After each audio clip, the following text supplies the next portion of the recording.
Greetings. Welcome back to Sick Flick. I'm so excited to be back. I'm so excited to have you back here with me. Today's episode is going to be pretty casual again. And it's going to be pretty short, I hope. I feel like it should be, but I guess we never know with me. But I plan on this being a pretty short episode. And to keep with the theme of the short episode, we're just going to dive right in. Today's episode is going to be about my unpopular opinions related to some movies, TV shows, stuff like that. But the first thing that we're going to cover is what's going on in the industry. And what I have for you this week is the secret quarantine film that Zendaya and the writer and director of Euphoria, Sam Levinson, did during quarantine. Right? So, if you have not heard the news, Zendaya recently came out, or she posted this picture of her and John David Washington, Denzel Washington's son, the guy that was in The Black Klansman. She posted a still of them with the name of Malcolm and Marie. Come to find out that Zendaya, John David Washington, and Sam Levinson, the writer and director of Euphoria, they did a little project during quarantine. So the three of them, and others, of course, shot a secret film during quarantine, and it's titled Malcolm and Marie. It took place, or the production took place, June 17th through July 2nd. So pretty short production, which I guess kind of makes sense. And it came a bit after they had to shut down the production for season 2 of Euphoria. They shut that down in March, so it took a while, but I guess Sam Levinson wanted to do something in quarantine while their production had halted, and Zendaya actually called him up to talk about doing a film also during quarantine. So she called him up about writing and directing a film, and 6 days later he had already written the manuscript for it, and they quickly went into production after that. The synopsis is not, they haven't released really anything besides that one still and the name of the film, but rumors are saying that it's going to echo Marriage Story, that is on Netflix by, I think his name's Noah Baumbach. So kind of in a similar vein, but also with elements that are more up to date with current times, I guess you could say. So that happened. So the investment for the film came from a lot of the above the line crew and various executive producers and investors, I guess. So I think Zendaya, John, Sam and his wife, and other crew members, they, put their own money into it, including Kid Cudi. So Kid Cudi got his name in this movie. I didn't read anything about him having any sort of part of it, but he did put some money towards this project, which I think is still cool. And all of the crew members followed the strict COVID, procedures and protocols. I'm pretty sure that this production started after LA announced that they would start doing productions again. So it seems like they followed the same protocol that I think I briefly mentioned in one of our past episodes. So they did that. They also filmed at the Caterpillar House in California, which I think is just it's very beautiful if you see pictures of it online. It's a very beautiful, green, conscious house. And from what I read, it led to a lot of interesting production shortcuts. I think they weren't allowed to use X amount of electricity, so they had to rely a lot on natural sunlight and stuff like that. But the house is very beautiful. I do recommend you look at pictures if you can, because it does look very stunning. And that's really about it that I have for the story. Like I said, there's no synopsis and there has been no talk about its release date. They kind of have just announced that they did this, project during quarantine. So look forward to seeing it. I have no idea when it's coming out, like I said, but when those rumors or comments start to stir up, I will probably let you know. But I'm really excited to see what it's about. I do, however, have one little caveat to the story, and I guess it's just a personal thing that I'm very weary of their relationship in this movie. Just because Zendaya is so young and John David Washington is not so young. He's like 35. She's what, 23? So it's still odd seeing them together because you just know how young she is and she looks young. But I guess that's neither here nor there. That's none of my business. You know what I'm saying? So, anyways, that's all I have for what's been going on in the industry for this week, at least. Again, I'm excited to see when it comes out and what it's like, and how it incorporates some of the current times. I think this is one of the first things to come out of production post-COVID, which now everything is going to be post-COVID. We are now in a COVID/post-COVID world. So I'll be excited to see how they incorporate that. But yeah, like I said, that's all I have. And on to the content of this episode. So we're going to be doing our unpopular opinions. I do not have that many, or I could not think of that many. And a lot of them just are the fact that I didn't like stuff as much as I feel like everybody else did. But I'm excited to still talk about them and possibly see if it is truly an unpopular opinion or if maybe you share the same unpopular opinion as I do. But to dive right into it, going straight for the I don't know, what's the saying? Straight for the neck? I don't know. Whatever. My first unpopular opinion is I do not really care for / like Call Me By Your Name. I said it. I'm sorry. Actually, no, I'm not. I'm not sorry.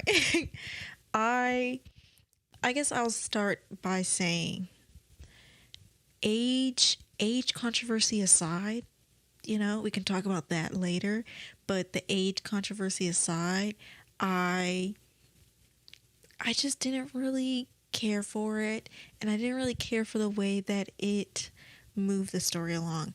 And I guess I can start by saying, which I don't think it necessarily diminishes my opinion of the film, but when I started hearing about it coming out, hearing that it was a movie and that it was coming out, and was watching the trailers, I got really excited for the film because I was like, oh my gosh, like I know I'm gonna love this film, I know that this film is gonna speak to me, speak to my soul. And I was trying to find any way to get my hands on the story in the film without having to wait as long as I inevitably did. And so I found out that it was based off of a book. So I went to my local library and I rented the book, or I checked out the book, or whatever the library terminology is. And I read the book, and I did enjoy the book. Like I said, the age difference, it was weird at first.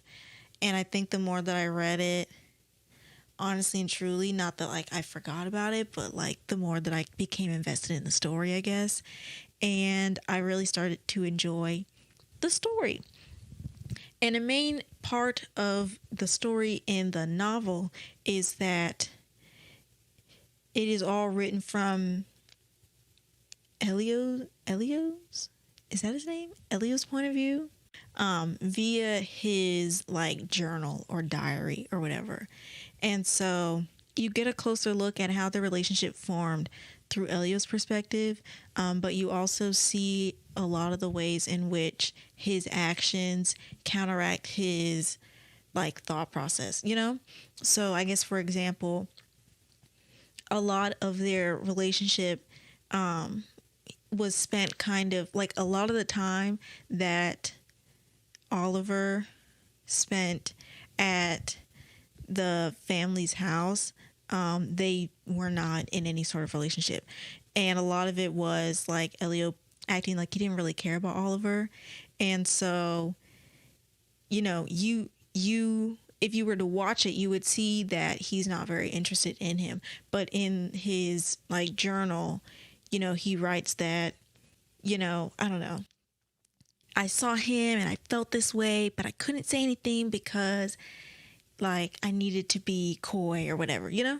So it's like he's acting one way from what he writes, but you get a better understanding of like who he is and what he's feeling, because what he's writing down is what his true feelings are versus what he is showing in the novel, if that makes sense, you know? And so I feel like that was a very big driving force for the plot, but also for better understanding the formation of their relationship, but also getting a better understanding of like Elio's character as well. And I felt like since the movie didn't incorporate him writing in his journal or him expressing the thoughts that he would express in his journal, that ultimately it diminished the integrity of the plot, I guess you could say, because like you see him act this way. I guess I'm trying to find the best way to like speak about it.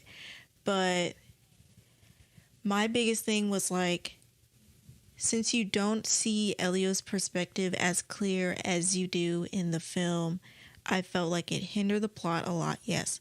And I felt like it made their relationship feel a lot more rushed and a lot more awkward in the film than it ultimately feels in the novel, which I think diminishes, again, the plot overall.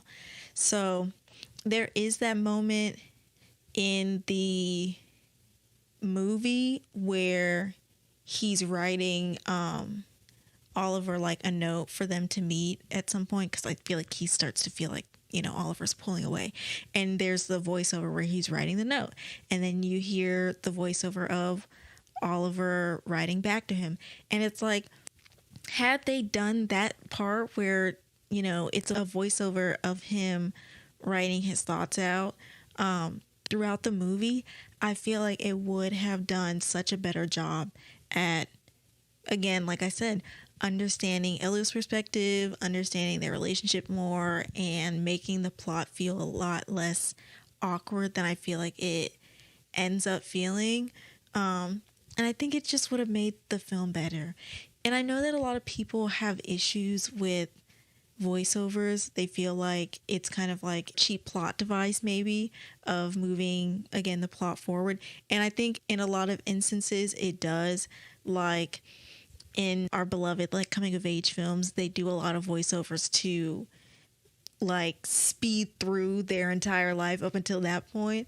But this isn't what the film would be doing. It's not trying to catch you up. It's literally trying to inform you on the deep-rooted feelings that Elio has for Oliver, you know?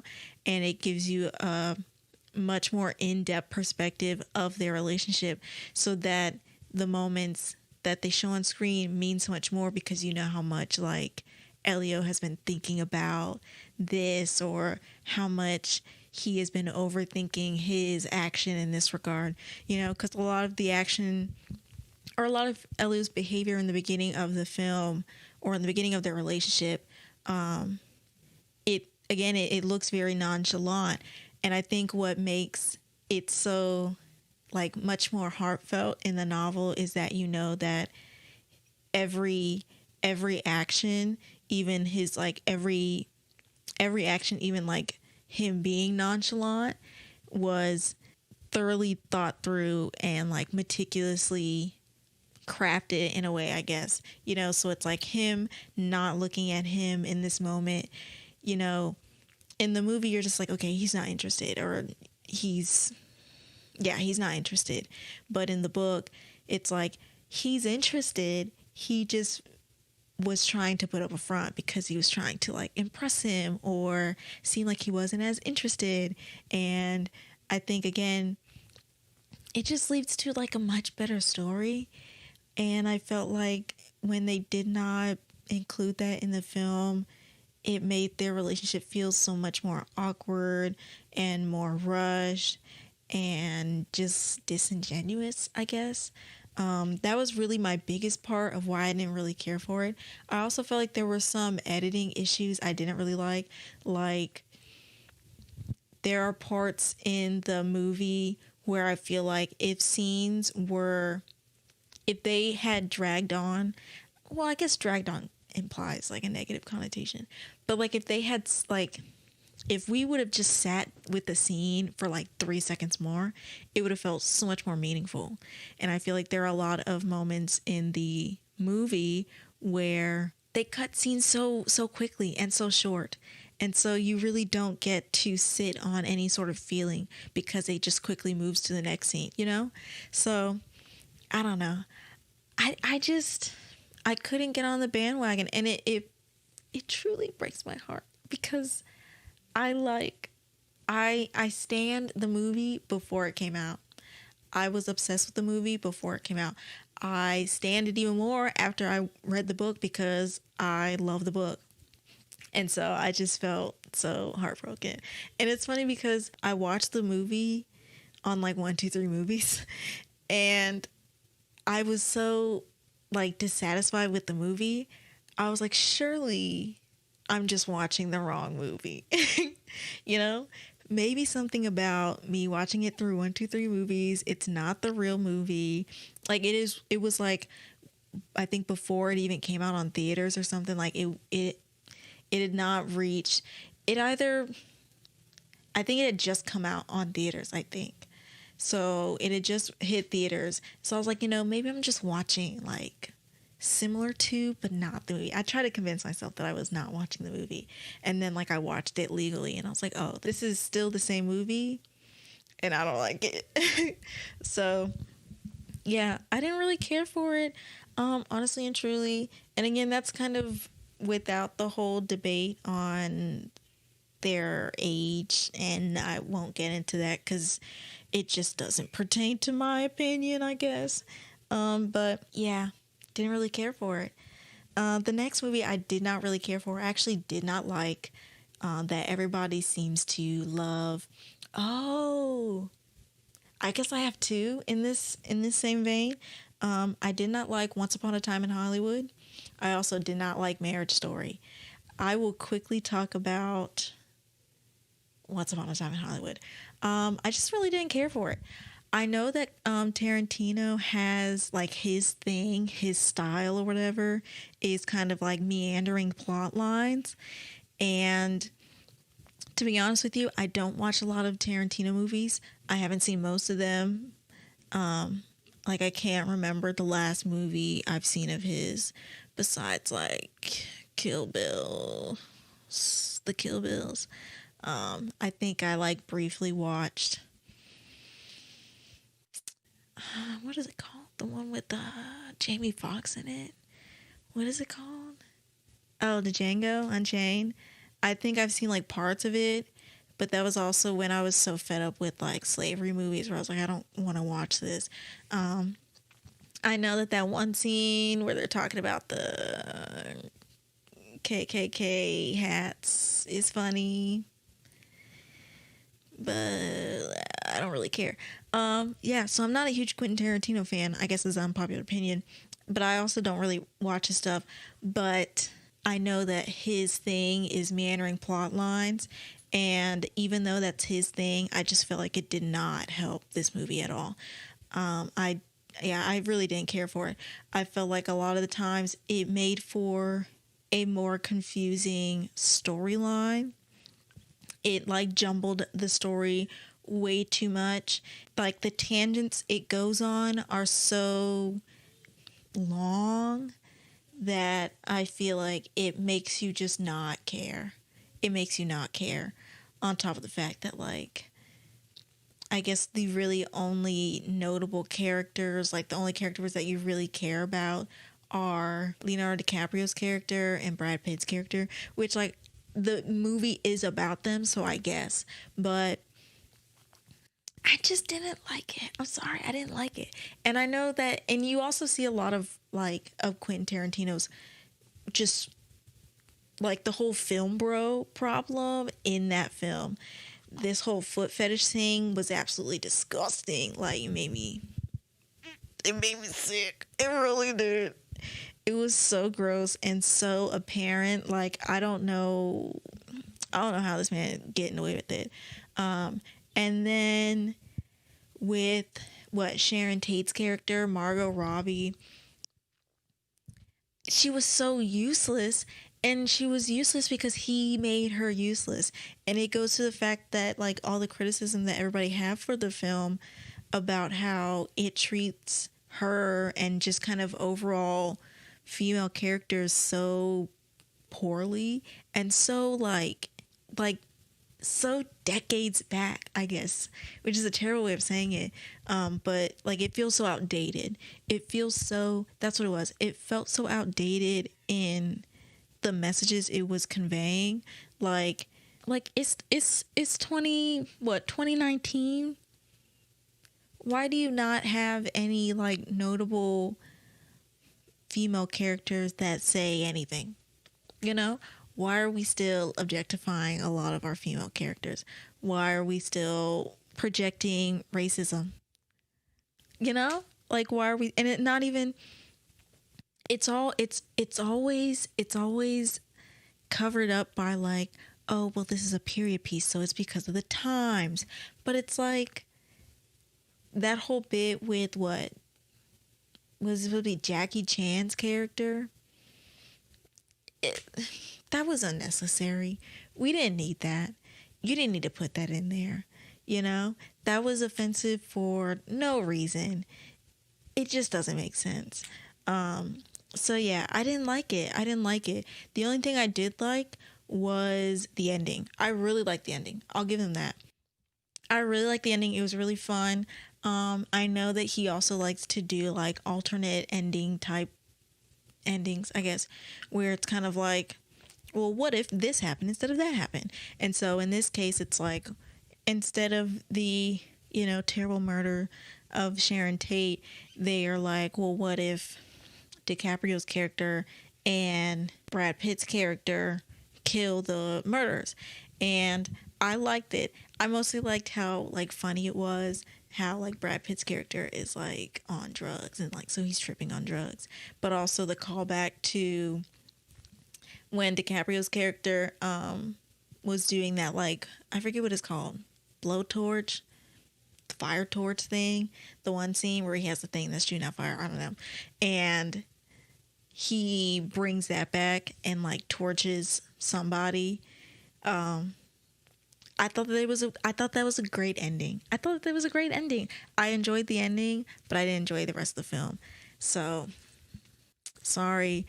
And with Marriage Story, I hated the acting and the writing, especially Scarlett Johansson. You know what? Before her whole, like, I can play a tree, I can play race people comment, before that whole thing, I never really, like, I never really had a problem with her. And I don't think that she's a bad actress, but I feel like this movie, not even necessarily she was a bad actress, but again, I felt like the writing was so poor. I really did. That whole scene between her and Adam Driver that, like, went viral on Twitter, it was terrible. It was terrible. You cannot convince me otherwise.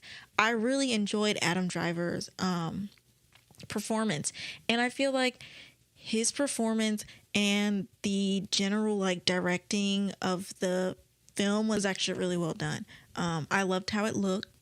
I really liked how it was directed. I think the editing was fine. I think it looked very pretty. That was fine as well. But I really did like Adam Driver's performance. I feel like he was the best out of the whole thing. But Scarlett Johansson's character was just not good. And I feel like the writing was so awkward. And I honestly think that that's Noah Baumbach. I think that's his name. I think that's really just like his writing, because I also watched The Squid and the Whale, and I found it to be just as clunky as it is in this movie. And so I just don't think I'm a fan of his work. I think that's honestly it. I don't think I'm a fan of his writing, because I didn't really like it in The Squid and the Whale. And I especially did not like it in Marriage Story. And I really do not understand how, like, the white film Twitter, like, loved it. I don't know how it got the nominations that it did from the Academy, because I just did not think it was a very good movie. I'm not sorry, but yeah, I didn't like it.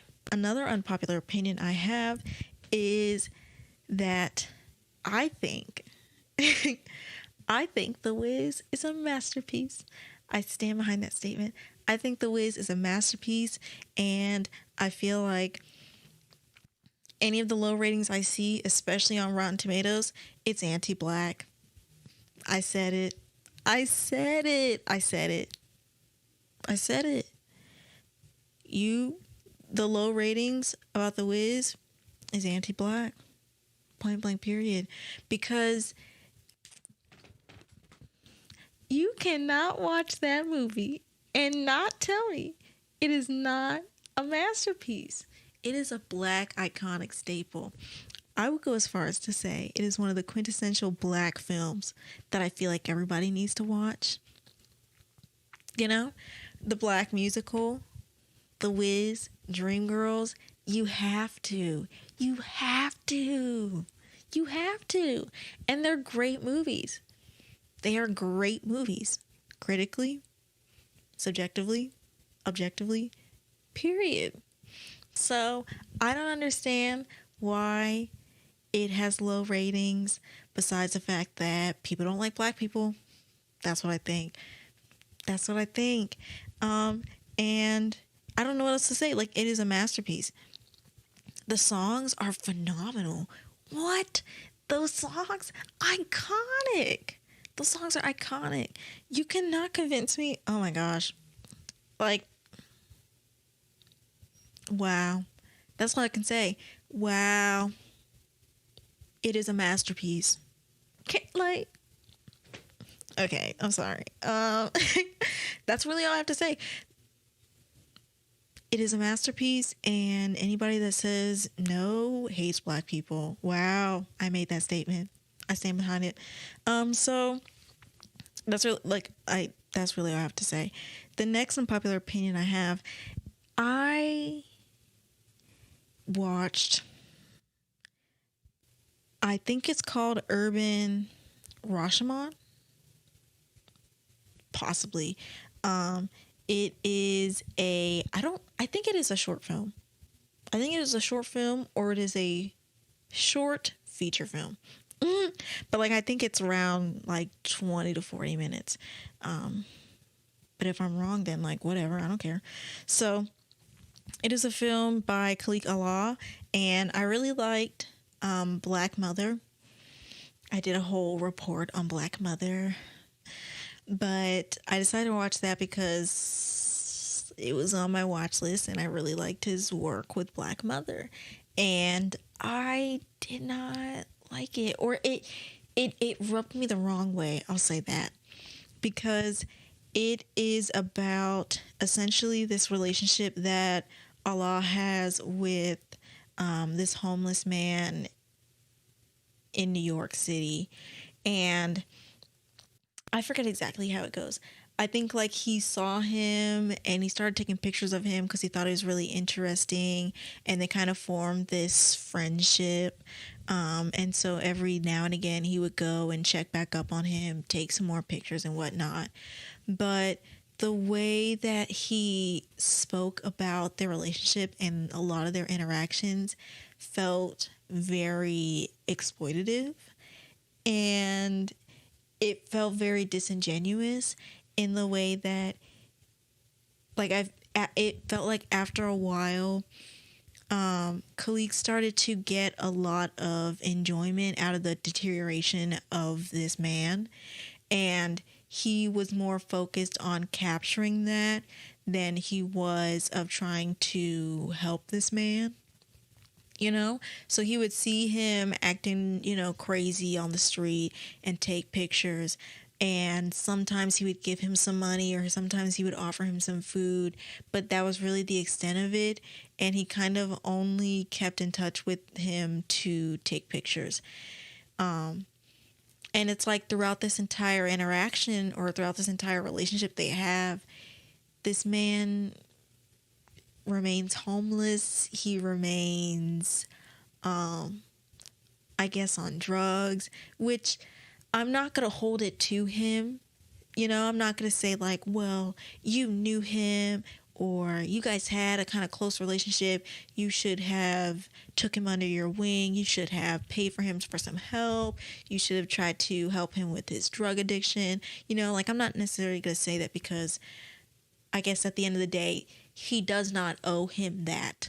But it just, like I said, it started to really feel disingenuous, because the way in which he speaks about their interactions, and the way that he talks about their relationships, and when they would meet up to take pictures, again, you start to hear about the lengths that he goes through in order to get these pictures, and the things that he does in order to get these pictures, and nothing really about who this man was and any sort of real relationship they have.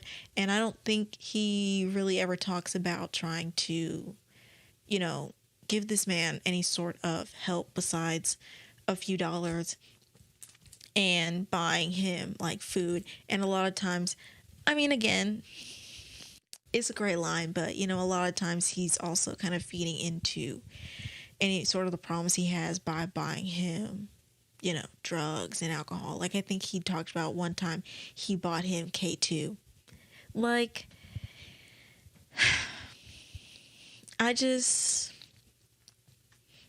feel like the film is very exploitative, and it started to make me feel really bad to watch it. Like, it made me feel very uncomfortable to watch it, because I felt like I was feeding into that, like, taking sort of mentality. You start to see this man as less of a human being and less of a person, and more of a muse. More of a figure that he is able to get inspiration from, and less about someone that he formed a genuine connection with and thought was really interesting, or was very photogenic, or, thought would help him convey some sort of story. And I guess by the end of the film, like I said, it started to feel very icky, So it's a very captivating film. It's very interesting, and I really like the way that Khalid, I guess not necessarily continues, because he more so continues that with Black Mother, because it is a predecessor of this film. But I like the way that through the sequence in which I watched it, he continues to play with the auditory visual disconnection aspect, because the film is comprised of various videos and pictures that he takes of the man, and the story is done through a voiceover of their experience. So again, it's like with Black Mother, where the visuals and the audio do not sync up. They are never in sync. But they both go together to tell a general story. And so in that aspect, he's talking about what is happening through essentially like a slideshow of videos and pictures. And again, I think that it's very interesting. a way of creating a short film or creating a feature film. But I think the overall story and the overall essence of the film really left me feeling uncomfortable because I feel like it more than anything showed that their relationship was very exploitative.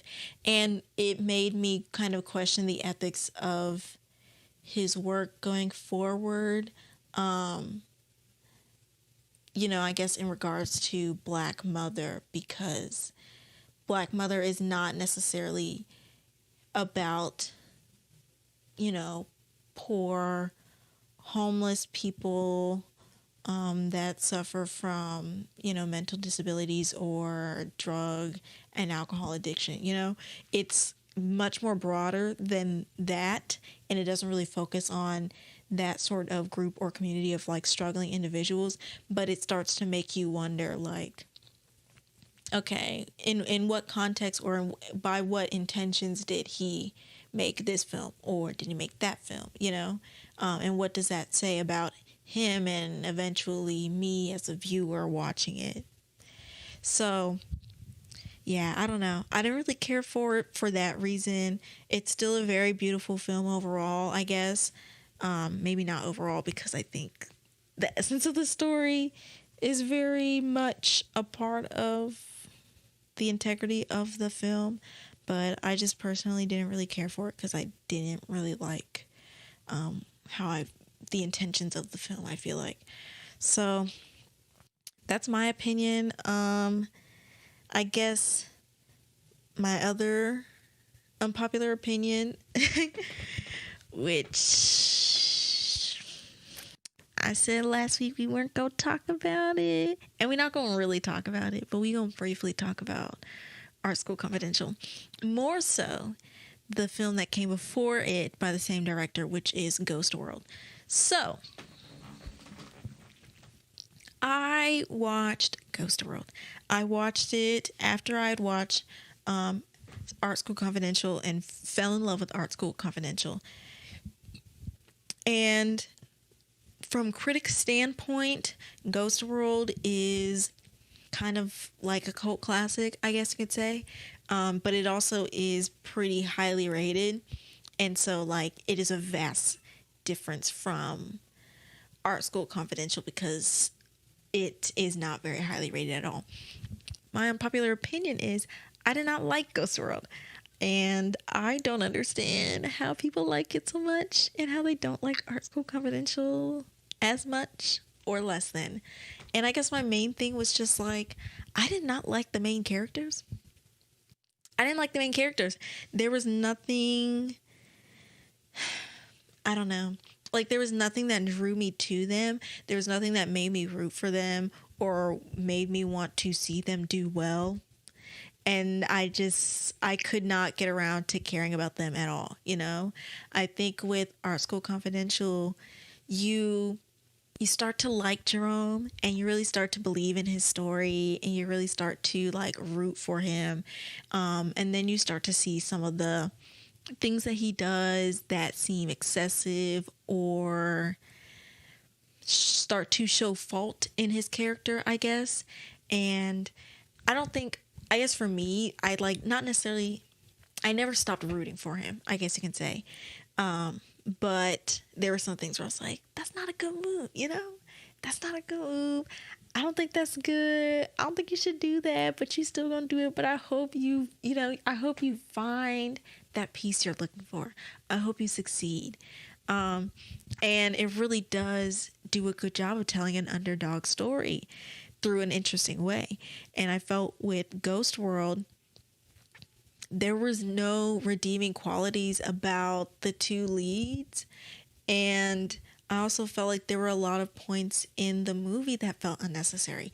The whole like art school part of the story, I feel like it didn't lead to anything, It was interesting to see it and then to see Art School Confidential because you're like, oh, you probably took inspiration from that. You probably had a great time filming it. What did this do for this story though? I didn't see it. I didn't see the vision. And I feel like none of the characters were that interesting. None of them were that intriguing. The one guy, I forget what his name is, but the one guy that like the main girl kind of falls in love with, that was gross, first of all. That was kind of gross. I didn't like it. I didn't like their relationship, but you like him more than anybody else. And you could say that maybe that's part of the story, but I feel like for lead characters, they just kind of sucked. And they really ruined the movie for me. You know? Like, I thought that at the beginning they were kind of like rebels for a cause. They were edgy and angsty for some sort of reason. You know, they hated everybody because of something, but you just quickly start to realize that they just hate everybody because they do. They have like superiority complex essentially, and I don't know. I never got around to it, and I just don't understand why people like it so much because I didn't think it was that good. I felt like Art School Confidential did a lot better with the things that they failed to deliver on, you know? I felt like it was a much better sequel or a much better follow-up than Ghost World was. I just didn't really like it that much. There's not much I can say about it, I guess. I just didn't really care for it that much. I feel like the two leads were vastly underwhelming and more annoying than endearing. And it really did not make me care for their storyline much at all. Scarlett Johansson's character, I guess, becomes a little more redeeming because I feel like you start to see her humanity more. You know, she starts to, her cares and her disinterest start to make more sense. And I feel like you start to understand her character a bit more through the fact that like she's actually yearning for something. But the other girl, I just didn't see it.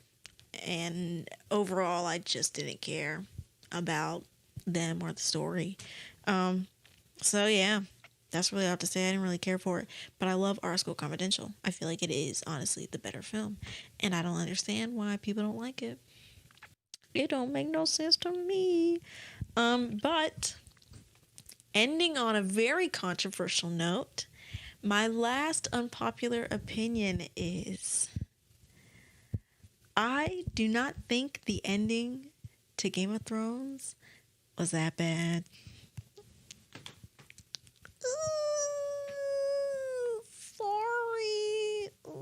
Sorry. Yeah, I didn't think it was that bad. Here's what I have to say. Okay? The last season of Game of Thrones, god awful. Absolutely horrendous. A shit show. I understand. A lot of things did not make sense. So many things were rushed. So many things were poorly constructed and poorly executed. I get it. Okay? I understand you. That's not what I'm trying to say here. Okay? What I'm trying to say is the absolute ending, you know? Like, who became king of the Seven Kingdoms was not that bad. And honestly, the more I sit and think about it, the more it actually starts to make sense. Now, listen. Let's work through this together, okay? We knew it was never going to be Jon. Oh, side note. If you have not seen Game of Thrones, you might not want to listen to this part. You might want to skip to the last few minutes of this podcast whenever I'm wrapping up, because this is going to talk about the series finale. So, before I get into the juicy stuff, if you haven't watched it and you plan on, don't listen any further. If you don't care, you're crazy. But if you don't care, whatever. I can't stop you. So, with that being said, Jon was never going to be the king. I know we all wanted that to happen, maybe, kind of, you know? We all love Jon for whatever reason. He don't be doing anything, but we still love him regardless. But he was never going to be the king. Anytime anybody gave him any sort of leadership role, he found any way to leave it. So we knew that that was not going to happen. More obvious, we knew that Daenerys was not going to be the king either. Like, it was fun. It was cute. You know, we had a good time watching her make her way through the various kingdoms, and, you know, conquering them one by one. It was real nice seeing her flame people, literally and figuratively, and liberate people, you know, and be a decent queen. But I think we all knew that she was never going to make it. And especially towards the end of this season, or I guess this series, you really start to see her deteriorate, you know? And you really start to see her deteriorate mentally, but also her stance or her security, her network, and grasp for the throne start to slowly dwindle away by the fake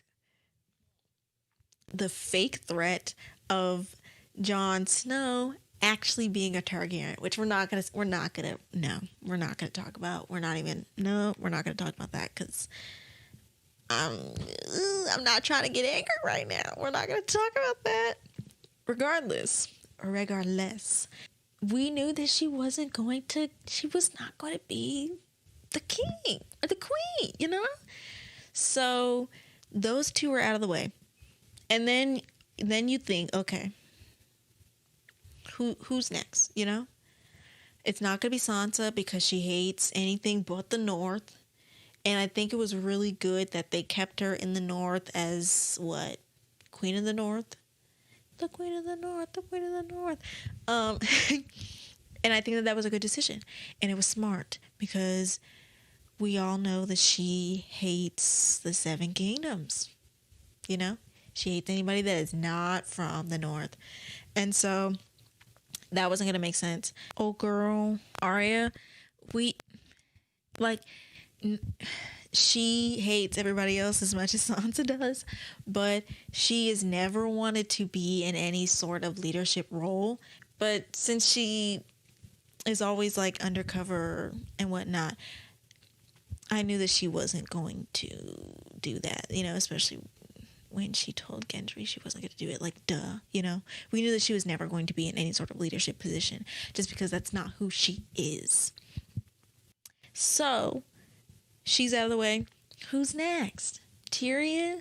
He was never, even if he wanted to, they were never going to let him be the king because he was a dwarf. Jaime,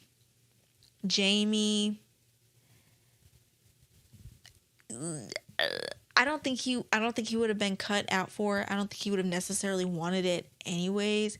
And I think also I knew that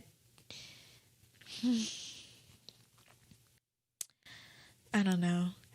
I had always this hurts my feelings so much. Up until he ripped my heart out and sharded on it and stepped and broke it to pieces by leaving Brienne of Tarth, our good sis, our stan, for his dusty, crusty, nasty ass sister.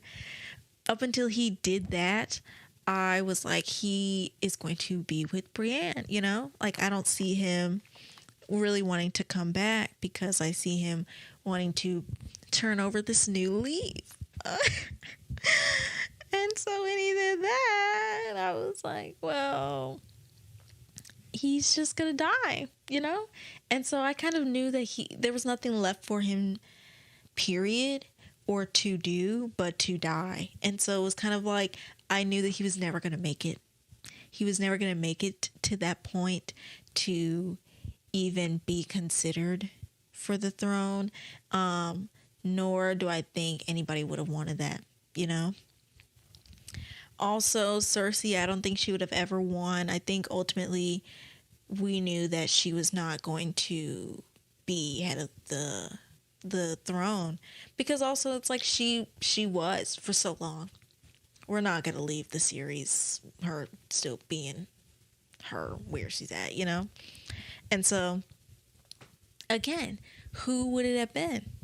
Who would it have been? There's nobody left.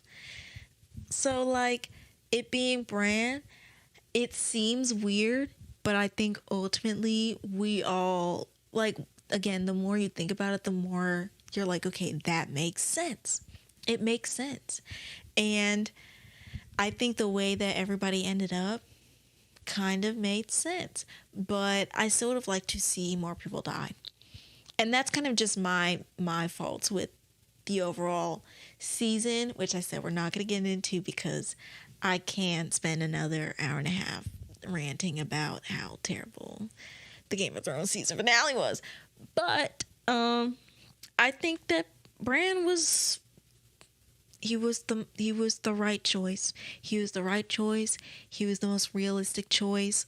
Ultimately, I don't think the throne could have gone to anybody else besides him. And with that being said, I'm happy with the ending, you know? I'm content. I hate almost everything else, but I think the way that they ultimately ended the entire series out in that regard, it made sense. It made sense. I really can't complain. So, I don't know. Think about it.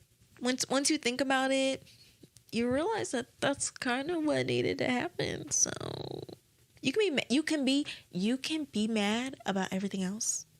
But I think we have to be honest and realize that Bran was the ultimate choice. He was the most realistic choice, truly. So, I said what I said. And that's all I have for you folks.